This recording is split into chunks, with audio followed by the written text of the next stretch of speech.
안녕하세요. 여러분의 가슴 조치 김주원 대표원장입니다. 최근에 유튜브를 보다가 한 유명인이 가슴 필러 부작용으로 재수술을 고민 중이라는 내용을 보았습니다. 여러분, 되도록이면 가슴 필러는 하지 마시라고 말씀드립니다. 멜론에도 필러 재고로 찾아오시는 분들이 계신데요. 이제는 쓰지 않는 필러나 불법 이물질로 시술을 받은 분들이 많습니다. 가슴 모양의 변형이 왔거나 필러가 가슴이 아닌 다른 곳에서 만져지는 등 부작용이 심한 케이스가 대부분입니다. 물론 아무 문제 없는 분들도 계실 테지만 가슴 필러는 부작용 발생률이 높기 때문에 필러 시술보다는 안전한 가슴 확대 수술을 받으셨으면 좋겠습니다. 이렇듯 가슴을 예쁘게 하고 싶었을 뿐인데도 어떤 케이스는 재수술을 고려하는 상황에 놓이게 됩니다. 그래서 오늘은 가슴 재수술에 대한 이야기를 해보려고 합니다.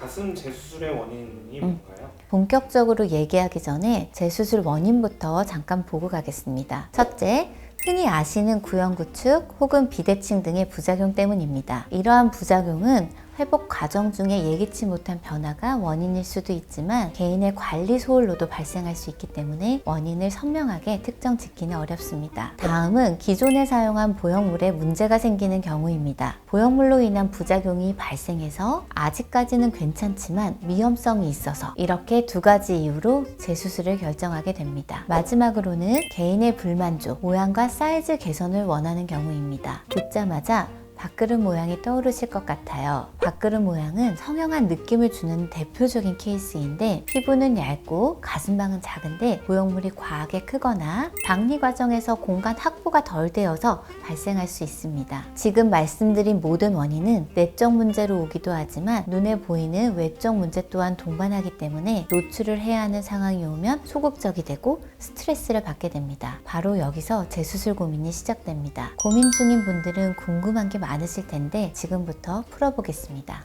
네, 가슴 재수술은 언제 받을 수 있나요? 급하게 재수술이 필요한 상황이 아니라면 수술 6개월 이후를 재수술 시기로 볼 수 있습니다. 보형물이 자리 잡고 부기도 빠진 안정적인 시기에 재수술을 진행하는 것이 안전과 경과 차원에서 좋기 때문입니다. 재수술 과정은 첫 수술이랑 같나요?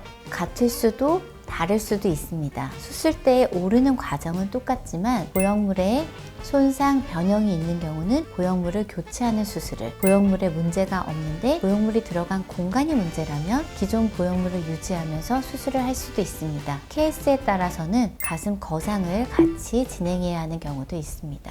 피막 제거는 필수라는데 피막이 무엇이고 꼭 해야 되나요? 피막은 신체 시스템에서 몸을 보호해 주려고 만드는 일종의 보호벽입니다. 보형물이라는 게 몸의 시선으로 보면 밖에서 들어온 이물질이거든요. 그래서 보형물과 몸을 분리하려고 막을 만드는데 이게 피막입니다. 자연스러운 현상이지만 이 피막의 두께는 개개인에 따라 다르게 형성이 됩니다. 피막이 정도 이상으로 두꺼워지는 현상이 구형구축입니다. 구형구축의 정도가 심한 경우는 피막 제거를 통해 공간을 정리하거나 다듬어 줄 필요가 있고 기존 공간 자체의 리모델링이 필요한 경우에도 피막에 대한 정교한 정리가 필요한데요. 하나 아셔야 할 건 모든 재수술이 피막 제거를 요하지는 않는다는 점입니다. 케이스마다 다르게 진행됩니다. 근데 재수술 통증은 심한가요? 개인마다 통증의 정도는 다르지만 첫 수술보다 통증은 적은 편이고 회복 속도도 더 빠른 편입니다. 통증이 두려워서 고민 중이시라면 걱정을 덜 하셔도 될 것 같습니다.